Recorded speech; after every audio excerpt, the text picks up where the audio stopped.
لالا زينة زينة وزادها نور الحمام.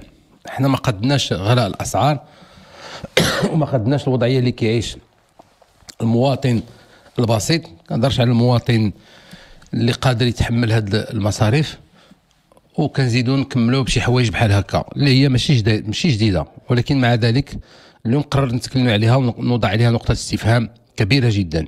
هي واحد 30 درهم اللي كيزيدوا المكتب الوطني المكتب الوطني للماء والكهرباء، اللي كيزيدوا على المستهلكين المواطنين اللي كيتاخروا في اداء فاتوره الماء.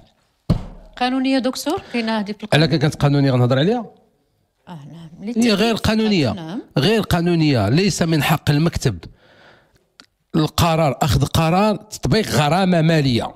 هذيك غرامه ماليه، اما هما يسموها كما بغاو يسميوها، هي غرامه ماليه. والغرامه ماليه خص يدخل فيها المشرع، وخصها تدوز للبرلمان، وخصها يتصوت عليها، وتدوز في المسطره ديال القانون، وتكون ديك الساعات الغرامه كتطبق على المواطن اللي كيتاخر في اداء الفاتوره. دابا انا ما فهمتش كيفاش مؤسسه عموميه كتسمح لنفسها تقوم بعمليه سرقه وكيطبق عليها الفصل 505 لما كانتش الذاكره ديالي كتخوني من القانون الجنائي ديال اللي كياخذ شي حاجه ديال شي حد اخر بطريقه تدليسيه او احتياليه. بالفرنسيه تنقول كي سوستري فرودولوزمون كيلكو شوز ابارتونون ا اوتروي، شي واحد تياخذ شي حاجه من عند حد اخر بدون موجب حق. هذه سرقه كيديرها المكتب. علاش المكتب كياخذ الفلوس 30 درهم للمواطن؟ علاش اليوم المواطن ملي كتجي 120 درهم كيبقى كيدابز معاه باش يخلص 120 درهم ديال الضوء وديال الماء؟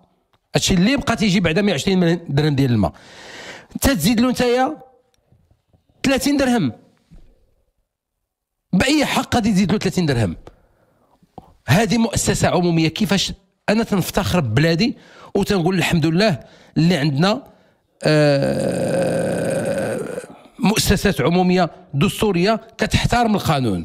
وملي كيجي شي واحد تيقول لي على شي مؤسسه لا والله الا كيديروا كيفعلوا، تنقول له شوف، يمكن يكون السهو في الاداره، يمكن يكون التقصير في الاداره، يمكن يكون في بعض الاحيان عدم وجود كفاءه في الاداره. يمكن لا توقع. عمر الاداره تنقول ما كتسرق المواطن. ملي كيسلموا لي اداره الضرائب تنقول لهم اداره الضرائب والله ما كتسرق اداره الضرائب. يمكن لا تغلط، ولكن حنا كنفتخروا ببلادنا لان عندنا مؤسسات تحترم الانسان، مؤسسات عموميه. علاش؟ لان عندها مصداقيه، عندها الهبه ديال الدوله. راه شنو هي الدوله؟ راه هي هذه الدوله، المؤسسات العموميه بها كتبنى الدوله. وملي غترجع مؤسسه بحال هذه كتاخذ 30 درهم بدون موجب حق، راه حنا كنضربوا في المصداقيه ديال الدوله. ملي كنكون المؤسسه العموميه كتقوم بهذا السلوك هكا كنضربوا في المصداقيه ديال المؤسسات العموميه، وبالتالي المواطن ما يبقاش يثيق. ما قدكمش هذه الازمه ديال الثقه اللي كاينه دابا ما بين السياسي والمواطن. نزيدوا حتى مؤسسه هكا ديال الماء تجي، راه مواطن كتجي 60 درهم 70 درهم ديال الماء، تزيد له 33 درهم، تزيد له 50% ديال الفاتوره ديالو. علاش؟ حيت تاخر نهار واحد، ماشي من حقهم. وخصهم يتراجعوا في هذه النقطه هذه، خصهم يتراجعوا ويصلحوا الموقف ديالهم. وشحال من 30 درهم واحد داوها له، وشحال من واحد كتجي داك الفاتوره ما كتجيش في وقت التالي ديال الشهر، يعني فاش كيتخلص.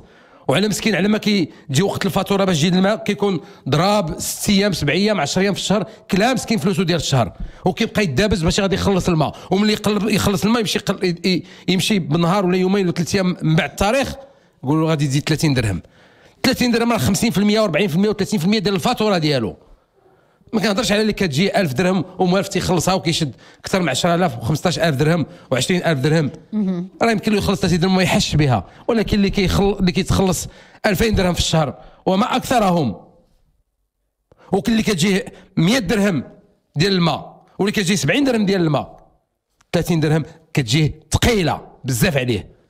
وهنا كنخلقوا الحقد مع الاداره العموميه، وهنا كنخلقوا الحقد على الممتلكات العموميه. وهنا ملي كيخرج المتفرج من ملعب وكتبان له ركيزه عمود ديال الضوء، ويبان له شي حاجه ديال المنقولات ديال البلاد العموميه، سواء اعمده كهربائيه او اسوار عموميه، كل ما كيدخل في اطار الممتلكات العموميه. ما كيكونش عنده ليها الاحترام، حيت يقول انا كينشفوني، انا كيديروا لي، حتى انا من علاقه عندي هرس. راه هكا كتبنى الاحترام وهكا كتبنى الثقه، هو ان الاداره العموميه خصها تلتزم الحدود ديالها وما تعداش الحدود ديالها، وحقها تاخذه وبالقانون، وتكون عبره، هي تكون مثال وتكون قدوه، ماشي عبره، تكون قدوه.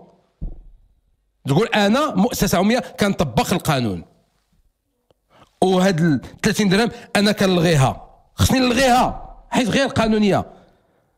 ودابا الى قالوا قانونيه يخرجوا بيان ويقول لك سير السي معتوق، سير تقرا. ماذا اذا كان دكتور في العقد يقولوا لي سير تقرا، انا ما فاهمش، وانا مستعد نمشي نقرا، انا مستعد نمشي نزيد نتعلم ونمشي نزيد نبحث في الكتوبه.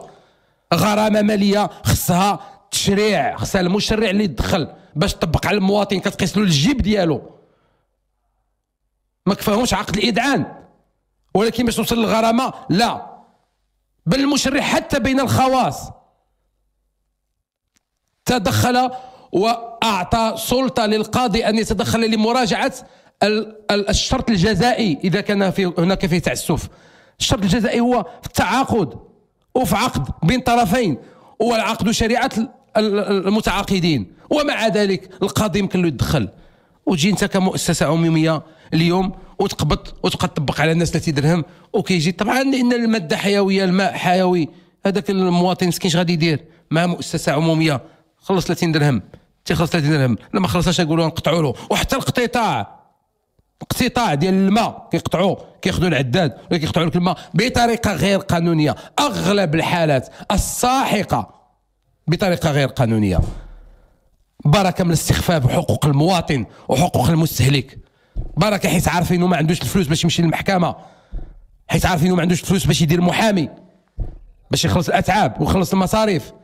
تقول غادي يخلص ديك الساعه 30 درهم، لان باش يمشي يرد حقه خصو يخلص على 30 درهم اكثر، إن ما غاديش يمشي يجيب حقه في المحكمه، غادي يخلص 30 درهم.